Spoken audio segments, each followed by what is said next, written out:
Hi, I'm Amy Hobby, And I'm Avi Zev-Weeder, and this is Films Not Made. where we invite directors, producers, and writers and talk about their favorite projects that were developed and never went into production. And then we take their original materials, we put it through our own AI pipeline, and we create a new deck and trailer. Then to round it out, we have a quick conversation with our own creative AI executive. Could this project be made now? Should it have been made back then? Or are we just giving our guests a little closure? Welcome to Films Not Made.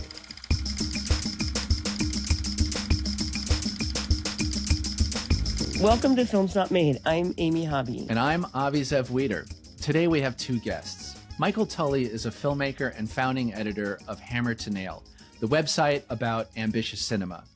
His debut film, Cocaine Angel, one of Filmmaker magazine's 25 new faces of independent film. He followed that with the David Berman doc, Silver Jew, and then Septian, which premiered at Sundance and got picked up by IFC. His 1980s coming-of-age film, Pong Summer, premiered at Sundance in 2014. Our second guest is a longtime colleague of mine, Loren Hammonds. He's a Peabody Award-winning producer and curator. He's currently head of documentary at Time Studios. He previously was the VP of immersive programming at Tribeca Film, where we both worked. At an after-work party, I discovered an unexpected gift of his when he showed up to karaoke. You see, it turns out that Loren was in a hip-hop band, and his MC name was Mojo the Cinematic. Which is relevant because today Michael's here to talk about a script he wrote during COVID called I Need Love, a Hip-Hop Fantasy. It's a love story between LL Cool J and Kool Moe Dee during their legendary 1987 beef. Michael even pitched it to Kool Moe Dee, and we made a trailer. Loren's here to weigh in. Welcome to Films Not Made.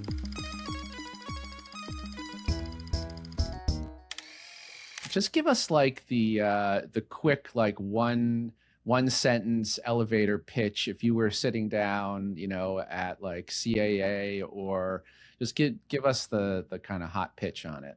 Yeah, so the movie pitch is Krush Groove meets Brokeback Mountain, super quick pitch. And then the story pitch is just the real life rivalry of LL Cool J and Kool Moe Dee in the mid 80s. But in this version, behind closed doors, they're falling in love.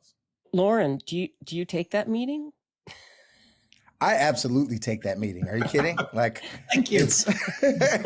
It's definitely intriguing to me. I love something that is that takes from reality and just gives you that alternate universe take on it. I think that, people who remember that beef or that battle, which is like obviously one of the legendary hip hop battles, would find it interesting. Now, would it get across at like Paramount with LL? They're probably not.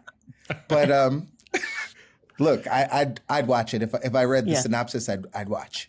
So I want to know, Michael, where were you in your life and career when you thought about writing this? Like, what was your headspace?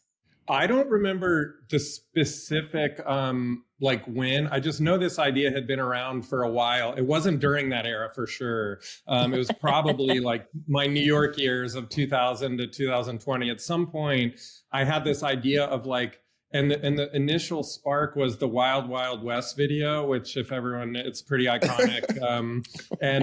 But the idea of like a surreptitious meeting where Moe Dee is like, they've broken the scene, and then LL comes to like, and he's like, what are you doing here? Just kind of this kind of drama of, and that was the spark. And I would tell people about this idea and they were like, that sounds unbelievable. That's great. But I'm like, I'm not going to waste time writing it because it's never going to happen. But then COVID happened. And when there was that, the initial window was like, no movies are ever going to be made ever again. It's like, no one's ever going to make a movie. So I was like, why don't I write the movie that will never be made anyway? So I used COVID. That became an opportunity for me to actually sit down and get it out. So it happened, just a few years ago, but for probably at least 10 years or 15 years before that. And I just thought it was interesting. And again, not because people say, is it a parody or is it sincere? And I'm like, yes.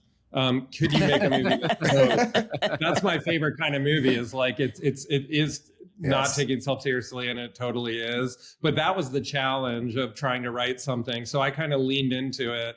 Like, you know, when LL has his first orgasm with Moe Dee, he does the "aww" like the end of the Bad video, and I just thought that's like amazing. So it's like goofy, but also I did want there to be a sincerity. And like to Avi's point, I have actually gotten screenwriting work using it as a sample. So it hasn't been, you know, I haven't been paid to write this script, whatever, but it has led to something. And I think anyone I've talked to who kind of confirmed that the sample was why they selected me was because they said it rode this line of sincerity and silliness, but somehow it felt like it was both of them at the same time. Do you see like a line of that kind of sensibility in your other work that you've come through? I mean, because there is a thing, you know, like Ping Pong Summer is set in the 80s, the beatboxing, like there's some, can you draw a line at all through the work that would take you to this? Yeah, I mean, well, it also goes back to just my childhood. You know, Ping Pong Summer is kind of a love letter to my Maryland childhood, but being a hip hop fan in the middle of nowhere in Maryland, I won tickets off V103 Baltimore to see Run DMC. And I was like, Frank Ski, this legendary Baltimore DJ, and he's like, Michael Tully from Ridgeline Drive in Mount Airy, Maryland. I'm like, he just said that on the radio? I was like, so it definitely goes deep for me, just the love of hip hop. And then just cinema wise, I like being entertained. So I love movies that are like funny, but they're called dramas. And Ping Pong Summer, I think, you know, not to its detriment, but for good and bad. I thought that movie, we got into Sundance and we're like, is this going to be Napoleon Dynamite? Is there going to be a bidding war? And very quickly it was like, no, there's not going to be. No, you're just like the rest of us, Michael. Yeah. But I was like, welcome to Films Not Made. Yeah. Welcome to Films Not Made. I think I'm on every episode this season. No, but that idea of Ping Pong Summer, I think people are like, what is the movie? Is it sincere? Is it serious? And the people that respond to that kind of work and that film, I do think there's kind of a direct line. This one's more stylized, obviously, and it's dealing with real characters, real people from history. But the same line, I think Ping Pong Summer there for good and bad. It's like both taking itself, kind of mocking the films of the era, but also being sincere with its emotions, which is a tricky line to ride. And, you know, maybe I haven't gotten there yet. Yeah, Loren, you're a curator and you watch a gazillion movies, scripted, doc, everything. Yeah. You know, this film comes in for festival curation or whatever. How do you think about that in terms of tone and where it goes? Yeah, I mean, like I said before, I mean, I'm a big fan of oddities in cinema. And I think when you're doing something that really relies on a specialized tone, like you just have to nail it. And if you nail it, like I believe that there's a place for that film. I think that there's an opportunity for audiences who really love things that can't be put into a box very neatly, right? And that's what this sounds like. So I'd be into it. As a documentary producer, I have some films that are being adapted into narrative screenplays. I don't know if they'll ever be made, but have you been involved in this sort of process? What is that like for our audience? What is that doc to fiction pipeline? Yeah, we're actually just we've just been talking about one right now. We had a film that was out on that was released by HBO about a year and a half ago called The Lionheart, and we've been talking about ways to adapt that into a narrative because it's just a really beautiful story that I think lends itself to it and has a great female protagonist at the center as well. You know, I think it's delicate, right? Because especially when the subjects are living subjects who you've probably gotten to know from like being on the festival circuit with them and doing Q&As and all of that kind of stuff. Just really understanding what the delicacy of adapting it and finding someone to care enough about the story to, first of all, you know, write the screenplay in a way that retains that emotion and retains that reality, but also kind of heightens it, because you want a little bit of that for a narrative film, right? And you have to take some liberties, which is it can be a challenge to talk to those subjects about that. Like, well, maybe that didn't happen exactly this way, but top of the third act, we kind of need this at this moment. Well, this takes some liberties, maybe. Yeah, I do. None of us know, right? Yeah, no, who knows? This would be kind of quite a mountain to climb in terms of sign-offs. Were you hesitant to submit it as a sample? Like, who was the real first? Just blind? They didn't know about it or anything. My brain is bad. I have small children and I'm underslept and I don't remember actually. I mean, I shared it initially with George Rush, who's a lot of people in our industry now know George as a producer, entertainment lawyer, sales agent. And George is kind of, if I'm going to get a movie made, it's going to be with George. So I sent it to him initially. He knows my sense of humor and I know what he likes. So that was like a hometown crap. Although I've sent him scripts and I'm like, let's make this. And he's like, do you got any other scripts? So it's not like he's just like a yes man friend. But he, I think, really got a kick out of it and was like, oh my God, you actually pulled this off. This feels like a movie in a script. I shared it with George. I think I had my wife read it. Again, these are favorable readers. I'm trying to think, like, I didn't submit it anywhere like a blacklist or just like production company where I didn't know anyone. I really think the only times I've shared it, and it has been I have not shared it with many people yet. Brandon Harris, who was at the time, I think Brandon was still at Amazon or he was leaving Amazon, but he's also a friend.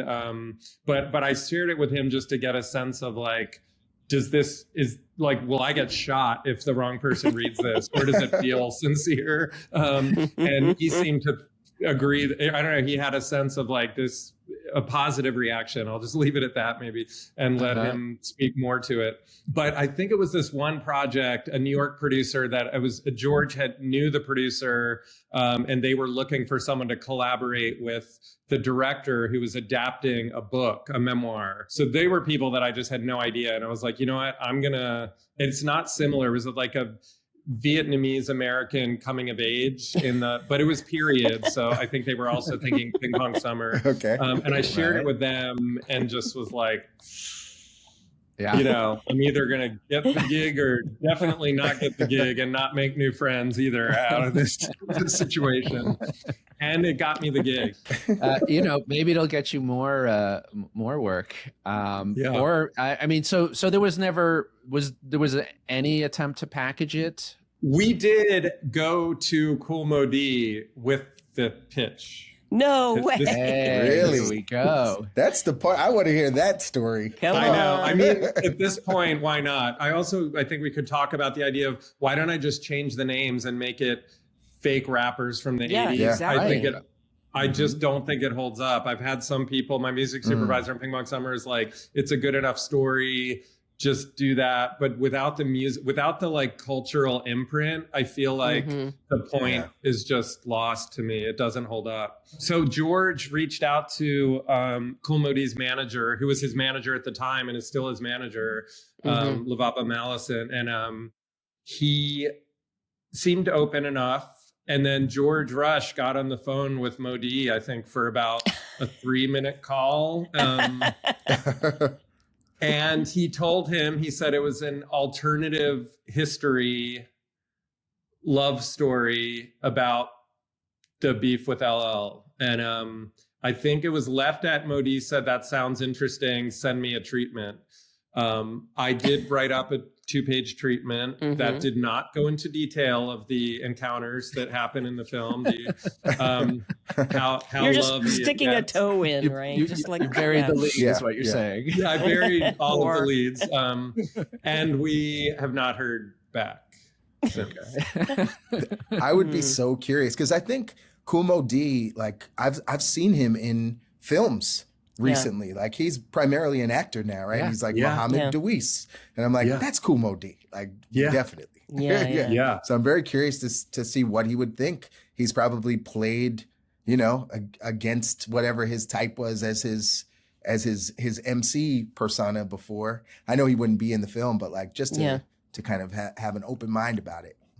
That's the thing, is like the perspective or the open mind, when it's like, it sounds good, it sounds great in theory, but the reality of with this movie being made and signing off on your character being so different, you know, I mean, I'm not just even saying Kool Moe Dee or LL Cool J, any of us, you know, would we have that kind of, it's not even courage, I don't know what the word is for it, but just to be able to make peace and say, go off, children, make your movie. And it would require a certain dispassionate stance on, you know, whatever your personality identity is. I mean, I would expect someone, you know, Kool Moe Dee to come on as a producer also in that kind of instance. I think when you're probably, I mean, Loren could probably talk to this, if you're doing stuff with real people and life rights, don't they usually come on as producers of the project?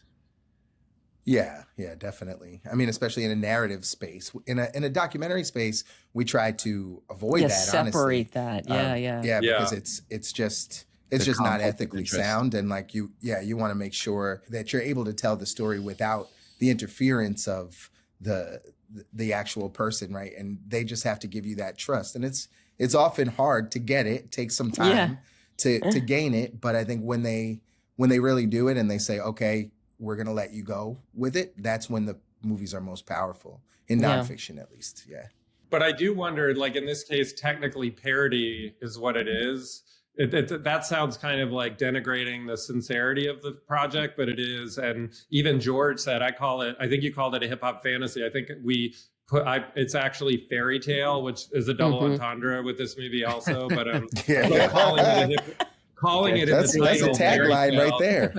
You're absolutely, I think George is saying you're protecting yourself. So that's also the other layer of, if you're making a narrative about a real person, but it's not what really happened, does that change the conversation to like, do they need to be involved and want to be involved? Or are they like, this clearly has nothing to do with me actually, so just go off and do your thing. But I mean, you want people to be supportive in any capacity. Yeah, I'm curious about thoughts around the audience and fan base. Is this something where the film gets made and, Tully is open to getting injured? Has anyone ever been shot at a Q&A for their movie?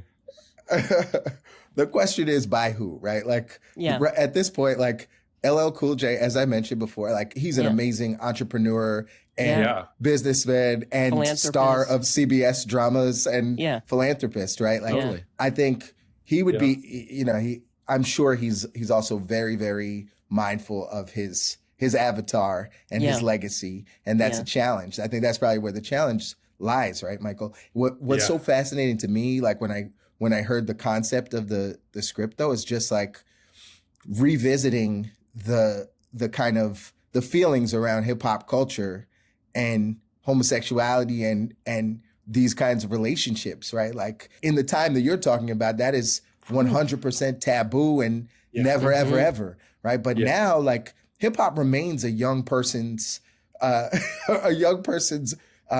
genre, right? I think even as the elders grow and continue to, like Nas released like 5 albums last year. They were all ridiculous, right? They're amazing. But still, like, kids feel like it's theirs. And kids these days are way more open to, experimentation with sexuality and just the understanding of people are people and people are who they are. And you see artists responding to that, like artists like Tyler, the Creator. I would wonder what people would make of it now, right? I think people are less standoffish and less like, this is no way, like, except for maybe the two people at the heart of your film. That would be the hardest problem. But we also have Russell Simmons in there, and like, there's a lot of politics. I can't wait. You might get pushed back there. I end the script. I have a PDF. The PDF of the last page is a scan of the cover of the Source magazine in May 1993 with LL on the cover. I wrote a letter to the editor and they published it in the Source. And it's about homophobia in hip hop. That's so. I mean, it's cringeworthy what I write. I'm like, I am not a homosexual, like calling it a homosexual, although like my terminology is very wrong, but like the spirit of what I was saying was right. So that I also feel like it's not like there's any street cred here. It's like I made up this idea, but just in the sense of like, it had been on my mind and I was thinking about it. Yeah. And it did always bother me a little bit in hip hop, like rapping along, and just the kind of like misogyny and homophobia is, sometimes you're just like, I mean, Dr. Dre's Bitches Ain't Shit is like one of the best beats ever. And you're just like, this is the greatest song in my life. And then I'm like, but man, it's a little... Yeah. It's like, it's a bop, but you cannot play it for your daughter. Like, she may not watch, or your son, for that matter. Well, what did Mojo the Cinematic rap about? What was the name of your band? I want to hear about this. It was Dugious. Dugious Was the name of my band. We were a live hip hop band. Like, high school was Giuliani time, and it was not pleasant for a person that looked like me, right? Like, I think Giuliani at that point had emboldened the NYPD to basically terrorize me and my friends, like after school, right? So a lot of it is the grievances of, systemic issues in New York City and beyond. And then we also rapped a lot about how great we were at rapping. That was like a pretty, evergreen. Kind of meta. That's a topic that we did not stray far from. Avi, you want to talk about what we did next with our tech friends? Part of what we do now is, you had a script. We ask everyone who comes on to send us whatever they have, what they're willing to share. In this case, we have your script, and we put it through some AI models that we use, and we came up with a new pitch deck that created some imagery, some casting, some copy, and we're going to go through that now. After that, we're going to take a look at a video trailer that we made, also using some AI models based on your script, what you gave us. So we're going to start off now with the deck. Here we go. So on the cover here, we basically see LL and Kool Moe Dee standing in front of what looks like a boxing ring, with a cheering crowd, kind of 80s. I think that will be revealed why there's a boxing ring there. Actually, Michael, why don't you just give us some of why would we be seeing that here? Again, everything in here was pulled out of the script. So the hook of the film now that I came up with is a Crown the King MC battle. So like Russell, a pay-per-view battle like in the 80s. So Russell is like, oh my God, this could be so much money. So they're going to, at Madison Square Garden, get in a ring and have a just throwdown, like an MC battle. But it's also pay-per-view to maximize the monetary. So they do end up in the ring. The last scene is literally them in a ring about to battle. So yes, that is accurate. Yeah. I mean, Kool Moe Dee, it looks a little like Blade here, but so moving into here, we have your high concept Krush Groove meets Brokeback Mountain. There's an image of like a New York street in the 80s. It's with a wet down. Yeah, they definitely wet it down. They have a budget. The full quote says, "The loudest thing in the room is what you're not allowed to say." And here's the log line. At the height of hip hop's first golden age, a bitter rivalry between an ascendant teenage rap star and an embattled elder legend masks a dangerous secret, a forbidden love that could destroy their careers, their identities, and the culture watching them crown a king. Okay. And then the kind of elevator pitch is I Need Love is a hip hop fairy tale set in New York City, 1987. At the moment, rap becomes big business and emotional honesty becomes a liability. Built around the real life rivalry between LL Cool J and Kool Moe Dee, the film reframes the public beef as a performance masking a private truth neither man can afford to live openly. As fame accelerates and culture hardens around them, desires collide with legacy, masculinity, and fear. The world is loud, competitive, and unforgiving. The love story is quiet, urgent, and dangerous.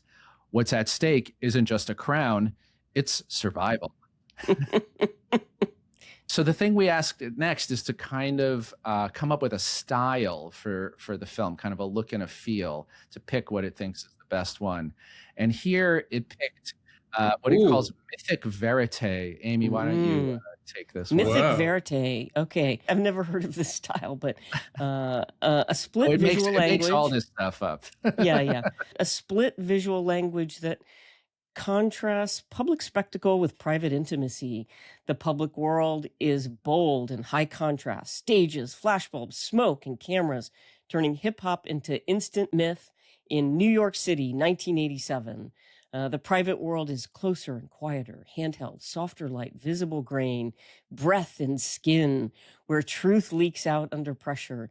The tension between the two is the story, image versus self.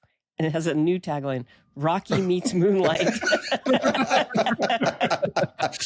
I feel like this should be on an episode of The Studio now for season 2. I will say here, can I say that hotel room shot that we're looking at feels very, very accurate to my mind writing it.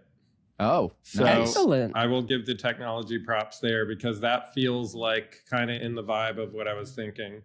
Yeah, what we've learned in the show so far is that AI can't deduce where smoke is coming from. There's always like some smoke in the shots, and it's coming from someone's arm, or I don't know where that smoke is coming from. You know what? I was wondering why it was doing this, and then I figured it out. It's because in the little style prompt, it says like visible like breath. And so it started, all the pictures made it look like it was like, 25 degrees inside where you could see everyone's breath. Yeah. It took it literally. And retained LL's signature red Kangol in every 100%. Every shot. That is never a takes it subplot, off. Lauren, I'll just telling everyone is the subplot is he won't take his hat off and then he finally does. And his head is just like, because the myth, I feel like we were always talking about what's under there. Does he have bumps all over his head and lumps? And he does have lumps, and then he can't grow hair. He's just like, I can't grow hair, Mo. And Moe Dee's like, keep the hat off, man. I'm in, All right. So now we're going to move into casting. LL Cool J, a prodigy at the moment of explosion, caught between invincibility and an emotional truth he doesn't yet have the language for. Mm-hmm. And top choice, who we see here, Kelvin Harrison Jr. Volatile, magnetic. We ask it to cast everything, give us, top 3, and but we'll Kelvin's great. I mean, he was in the film Loose. I don't know if people saw that, Luce. I guess he just played Basquiat in another Basquiat film. Can I say who my LL was? I didn't have anyone else in mind. It was Jarrell Jerome, who I think is just a great actor. And age-wise, it was fitting, 2 years ago. And I was like, could we actually make this? So that name didn't come up, but I think there's an LL-ness to that face, but also just as an actor, I think he's great in everything. Kool Moe Dee. Trevante Rhodes, the co-lead of Moonlight. That's a good call, actually. I hadn't even thought of that. That is a good call. He's described by AI as contained and formidable. Who did you have in mind for casting Kool Moe Dee? I didn't, but Trevante Rhodes is like, I was like, oh, I could see. It feels, I'm going with the AI here. I like that idea. Yeah, we have a nice shot of him in the hallway in the traditional leather jacket. Russell Simmons, a visionary hustler who turns culture into commerce and treats people as pieces on a board. Oh, man, my favorite, Lakeith Stanfield. I was on a jury with Lakeith at Tribeca, actually. That must have been fun. I remember that year. Yeah. I remember seeing him at the jury. He's so smart. I was pretty excited to be on a jury with him. But he's in Atlanta. We know him from that. But he's also in every cool movie ever. He's in Get Out, Dope. Great. Sorry to bother you, right? One of my kids' favorite films is Sorry to Bother You, actually. Oh nice. Wow. Who did you think of, Michael? I haven't thought that far because I'm like, this will never be made, so I didn't even bother. Yeah. Okay. You didn't get that Why far. bother? We're up to E Love, a loyal friend whose unspoken love complicates masculinity, friendship, and silence. Well, there's Jarrell Jerome. Now they came around, Yeah. but He's Came around. he's Stephen pictured. James, I think, is a good idea. Caleb McLaughlin, he's the kid in Stranger Things, right? Lucas. Yeah. Janelle, Oh, there's a woman. a perceptive Amazing. woman who senses the truth early and refuses to live inside a lie. That's true. Michael, you know, it's a pretty male script. Did you have any consideration for that when you were writing it? Yeah, I mean, Janelle is totally made. I don't know if Moe Dee had a live-in girlfriend, you know, that was all made up. And it was, I just rescanned the script this morning just to like make sure my ducks were in a row. And she's not in it much. I mean, it's about LL and Moe Dee, and hip hop was a very masculine, you know, I mean, I know there's like, there were execs and people, and even the source, the editor, and there's like Dream Hampton, all these people are there was a mix in the industry, but it did feel lopsided. So I tried to put a few, you know, to kind of have this Janelle be a really solid presence in his life, and like her suggestion actually gets Moe Dee to make the suggestion to Russell and them about the pay-per-view and stuff like that. So I was thinking about it. I wasn't trying to like fit anything into a box necessarily and force it, but it just felt kind of organic to the story to have Janelle be like not super present, but also like a strong presence. In the photo, she's sitting at a desk, kind of like when she's in Mad Men, and reading the trades, I guess, because it's the late 80s. She's got like a Variety, New York It looks like Times, Spin or something in front of her. cup. Yeah, it does. Is she like a publicist in the script? Or No, she's just like a regular life worker, you know. She's not in the industry at all. That was like one point I wanted to make, where she's just like, I get it, you're doing this weird entertainment thing, but we got to be honest with each other. So yeah, I don't know if Janelle would be reading Spin with a coffee, but yeah. And then we have basically some like storyboard frames. Another one. We have a new pitch. Yes. And underneath it, it says 8 Mile meets Call Me By Your Name, which is another I just want to high reiterate concept. to anyone who's listening or watching this, I want to reiterate I will own Krush Groove meets Brokeback Mountain. Anything else, I'm not taking any credit for. Some storyboard frames in the middle. We got LL in the ring. We've got LL coming down a hotel hallway with Kool Moe Dee in the background. Some more hotel scenes, like a boardroom scene. It looks like with Russell Simmons. Yeah. Like a press briefing. And then is that Moe Dee and Janelle there? Yeah, Moe Dee and Janelle. I don't know why it's like such a ratty apartment. So what we do next is we actually come up with some poster concepts also for your marketing. Oh my gosh. Yeah, we're ready. And we've got three here. Yeah. The one on the left, Amy, why don't you break it down for us? They're in the ring. It's like the big budget version, right? They're in the ring. There's paparazzi flashbulbs, huge crowd. Feels like it's going to be on pay-per-view. It looks like it premiered at Sundance, like Tully's other films. Yeah, and Toronto. Oh, great. We got into Sundance. Awesome. And Toronto. There's a Variety pull quote. Congrats. What's the pull quote? The pull quote from Variety is a daring reframe of hip-hop mythology. Oh, that's good. And I like that. The middle one, right on top, it says Rocky meets Moonlight. And it's a very kind of like intimate picture of LL and Moe Dee with their foreheads touching in a serif font below it. It says, I need love. You got into Cannes? Yeah, no, it's in competition. Oh my God, we got into Cannes with that one. Cool. And that's huge. The IndieWire pull quote is tender, dangerous, and quietly radical. All right. It's not bad either, actually. Yeah. The one on the very right is I don't know. This is like a almost cartoonish illustrated one with these illustrated LL Cool J and Kool Moe Dee in a ring surrounded by musical notes. And there's a Hollywood Reporter pull quote that says, "The smartest music movie in years." And another quote says, "Winning was easy, telling the truth was not."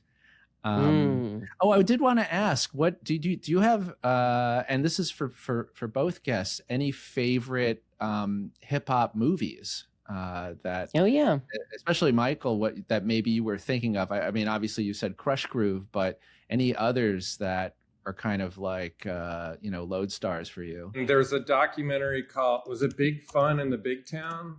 Oh, Yeah, Big Fun in the Big Town, 1986 documentary. And I think they were Dutch filmmakers came over with 16 millimeter and were filming like LL, Run DMC, Dougie Fresh on a scoop teaching kids how to beatbox, which I took that scene and put that in Ping Pong Summer when there's a little beatbox session with the kids. Yeah. That was taken from that.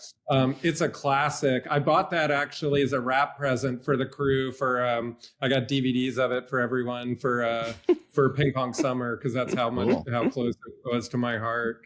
I mean, I watched them all. I like Break In with Reckless when Ice-T, that song in the soundtrack was one of my first windows in, and being in suburban Maryland.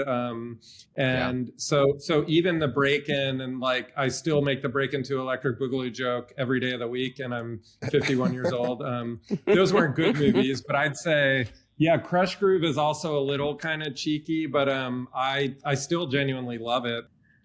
Okay, Loren. I mean, definitely Wild Style is one of my favorites. Wild Style. I just because it's got that's a great one. Charlie Ahern, exactly, and it's got like just all of the OGs in there and all of the amazing writers too. And I think that's always important. Krush Groove, I agree with you, Michael. Like it's not a good movie, and there is a reimagined Russell Simmons in there, right? Like Blair Underwood basically plays Russell Simmons in that movie. It still holds up though, and it's fun. It's like kind of this candy-coated look at the rise of Def Jam. There's some great documentaries too, like The Show from the 90s, which really captured like all of these amazing artists all at once, Method Man and Redman and DMX, and like just the rise of the superstars in hip hop in the 90s. That one is really. I wanted to say something about the posters, because the last poster that we talked about, the animated one that Avi was talking about, what struck me about it, because I was like, that's weird first, and then I'm like, actually, it kind of draws from like the original hip hop flyers. Like there's like stars exploding in the background, and like all these things where it was like, you go to a park jam, like that's what the flyer would look like with these guys kind of like crudely drawn on it. So I think that's wild that cool. AI even thought to do that. I like that one. That's my favorite, actually. I think there's one more poster. It went very very 80s. This one, it went very Miami Vice. Exactly. This one, synthwave almost. This one does say Krush Groove meets Brokeback Mountain. Yeah. It's kind of a very airbrushed portraiture of both leads against, I don't know what city that is. It's like Pittsburgh or something, but no. I thought it was Cleveland. Could be Cleveland. Fame made them legends. Truth made them dangerous. I think it's New Jack City is what the city is. Oh yeah, there you go. Oh yeah, it's New Jack. They might have been pulling from New Jack. Yeah. So here, then we have a little bio on Michael Tully. You're on set there. I look so sad. You might be a little shell shocked. No, you're just in disbelief that this movie is getting made. That's what like, I can't believe this movie is getting made right now.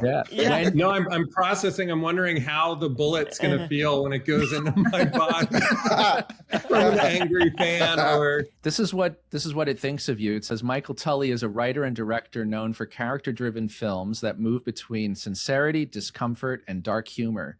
His work often explores people caught between private desire and public identity, finding tension in moments where social rules quietly collapse. With I Need Love, Tully brings a deeply personal lens to a pivotal moment in American culture, reframing hip-hop history through intimacy, repression, and spectacle. His approach blends emotional directness with structural rigor, favoring lived-in realism over irony and allowing contradiction to sit unresolved. Tully's films are marked by empathy, restraint, and a refusal to simplify human behavior for comfort. That's a good sell. No wonder man. you got into Cannes. Yeah. Damn, man. Like a hard hitter. Oh no! Look at what AI did. This is a shot of Loren in the 80s. Clearly a photojournalist at a hip hop show. He's wearing like a jeans jacket. He's got a camera bag. Yeah, I swear to you, I actually have that camera bag though. Yeah, I bet you do. Wow. Oh, they found that camera bag maybe. Yeah. What I especially like about this generated photo is it also put the date printed onto it like you used to get in those. Like an old roll of film. Exactly. It says Loren Hammonds is the head of documentary at Time Studios, where he leads premium nonfiction development and production across features, series, and emerging formats. Since joining Time Studios in 2021, he has executive produced projects including Katrina Babies, Nat Geo's The Territory, and Time's immersive work with Meta on MLK Now Is the Time, bringing a sharp instinct for storycraft positioning and what it takes to move ambitious material from idea to audience. Previously, he served as vice president of immersive programming at Tribeca Enterprises and as senior programmer at the Tribeca Festival, building a reputation as a Peabody-winning producer and curator with a pragmatic, taste-forward development voice. Ooh, taste-forward. I like that. Good. Wow.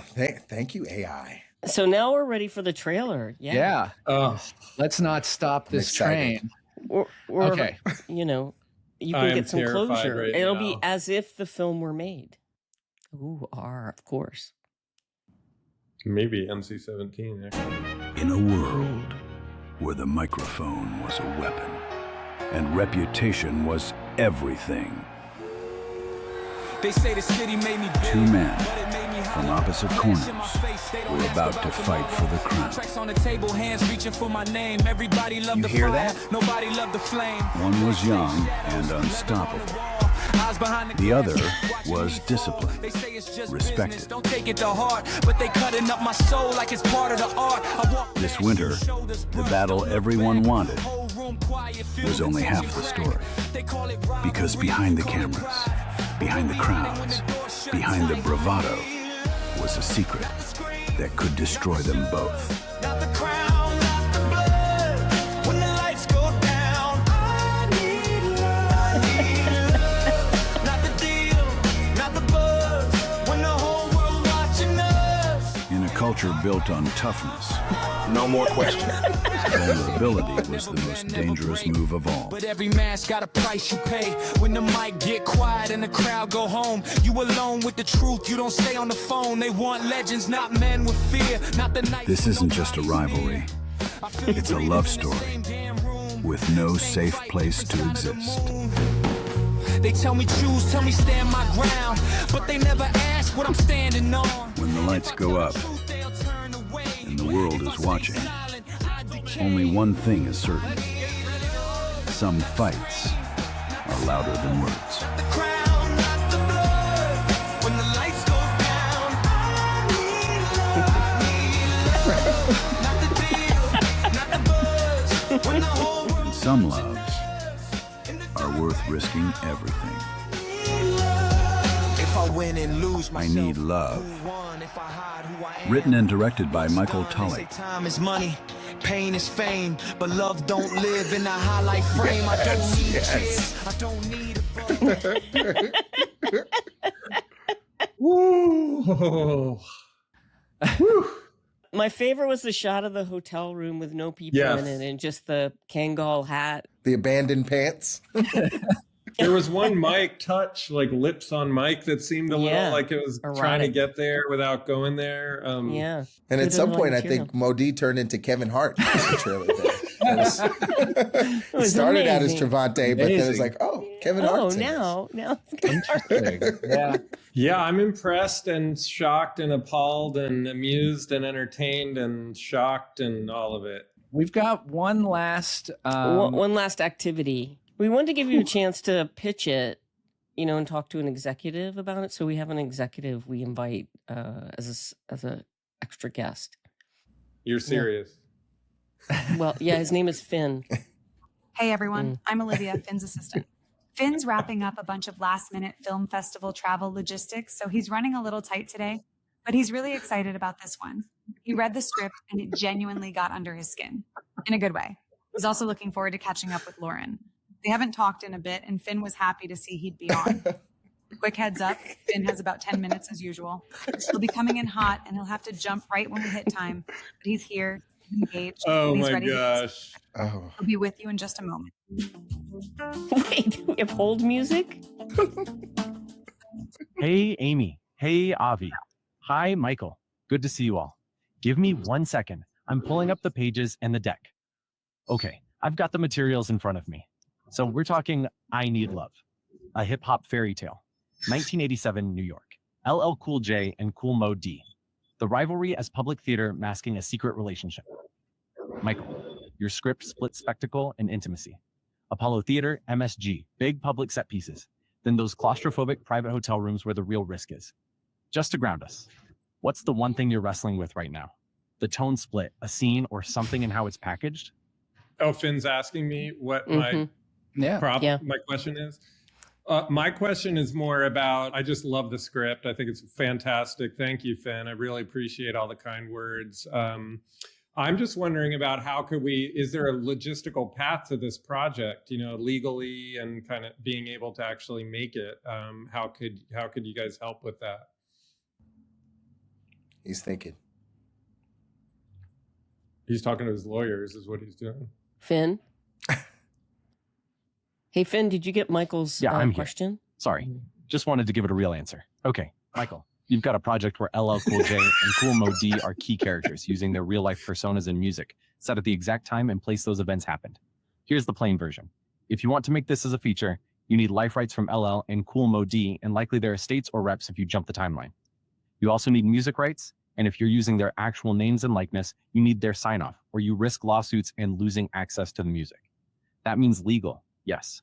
But more than that, you need buy-in. Those guys have to want this movie to exist.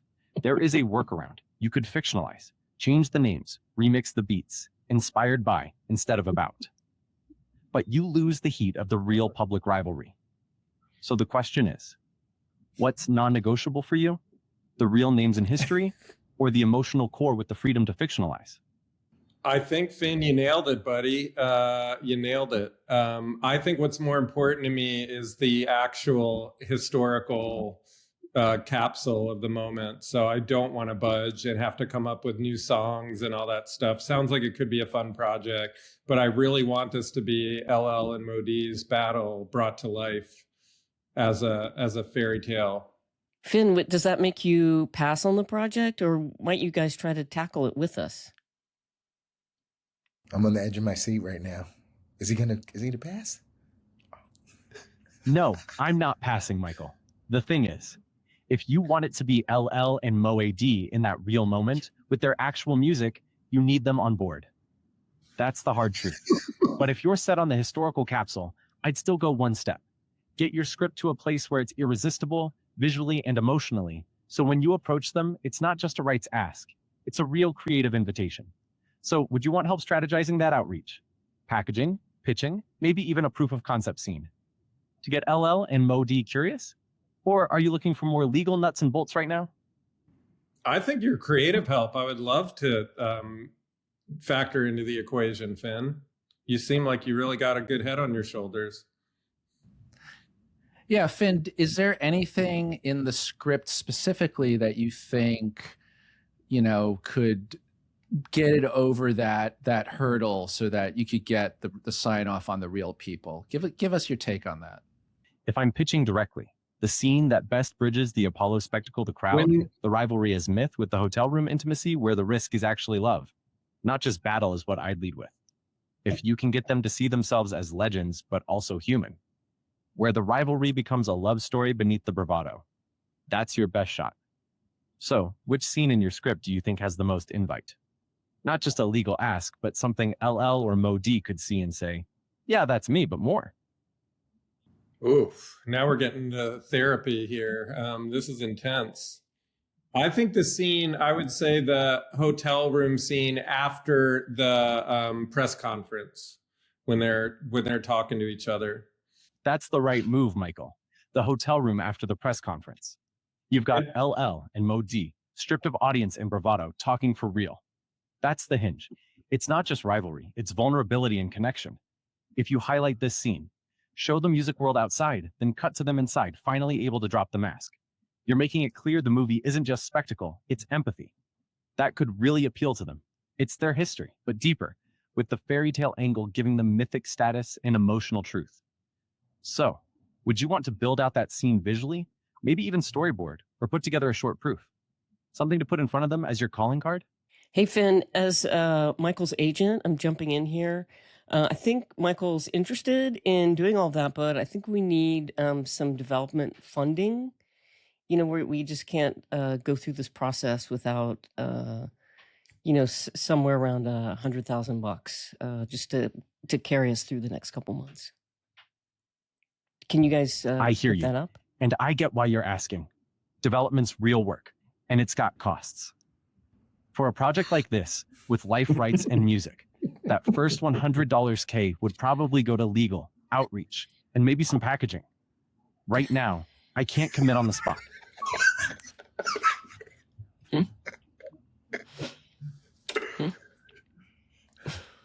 Well, thank you, Finn. We have some other meetings, man. We're going across town. I'm gonna take the 10 freeway. But Finn, real talk. I mean, total budget on this. I mean, where would you even peg that for this kind of a film with this kind of a script? Especially with the music rights. All right, if you go full period New York and you want real music, especially hits from LL and Moe Dee's catalogs, you're likely looking at a budget north of $20 million, maybe $30 M plus if you chase more tracks and authentic locations. Music rights alone can eat a big chunk. Question is, would you consider scaling certain set pieces down, or is the scope non-negotiable for you too? I'd like to leave it as is, but that's a great question. Yeah, 20 to 30. Yeah, but let's take this to A24 right now. They're trying to scale up, right? We got to go, Finn. This is like... I appreciate you taking the time, Finn. I really do. But I don't know if this is the exact right fit. Totally fair, Mike. For us either, as well as you. Understood, Michael. Anything else? I get it. Sometimes it's about timing and the right partners. If anything shifts, reach out. Good luck across town. All right, take care, Michael. Let's keep the door cracked. Never know when these things swing back around. Hey, everyone. It's Olivia again. Finn just had to jump. I'm really sorry. He was on a hard out. Loren, so good to see you. And Michael, thank you for bringing something this bold to the table. Finn was genuinely intrigued, and he'll want to come back to it when he's not sprinting through an airport. Avi, Amy, if you want, send me the couple of pages or scenes you most want him to hit, and I'll make sure they're the first thing he looks at when he lands. Thanks again, everyone. Thanks, Olivia. She's great. Wow. Yeah, Olivia's super on top of it. She takes care of him. Yeah. Well, that's what the future is for us. Woo! It's an interesting time for sure. I mean, I think anything you do send off for coverage is likely being automated, Yeah. And certainly Definitely. any meeting any of us go into, probably the notes are summarized by AI also. Yeah, of course. We're not too far off there. It is interesting. I'm getting ready to pitch a project next week, and we have been kind of on the fence of whether or not we're going to do the pitches via Zoom or fly out to LA and pitch in the room. Yeah. This has made my decision clear for me. Yes. I'm booking my flight. Exactly. As soon as the show ends. Okay. To ensure that everyone that I'm talking to is a real person. and a heartbeat. Yeah. Absolutely. I mean, Loren, is anyone stuff that you're looking at, people pitching to you that screams AI? You know, I haven't gotten something that is like obviously AI. I've gotten a couple of decks where I'm like, there's something that's just a little bit off, right? But there's obviously still some human touch in there. So I'm like, you guys needed to take another pass on the deck, to ensure that this actually felt real. But surprisingly, I haven't gotten something that I'm like, oh, you just like totally spit that out. I won't even say that it's easy to do, but it's so accessible right now. Yeah. And I think with the right prompt, you might get fooled.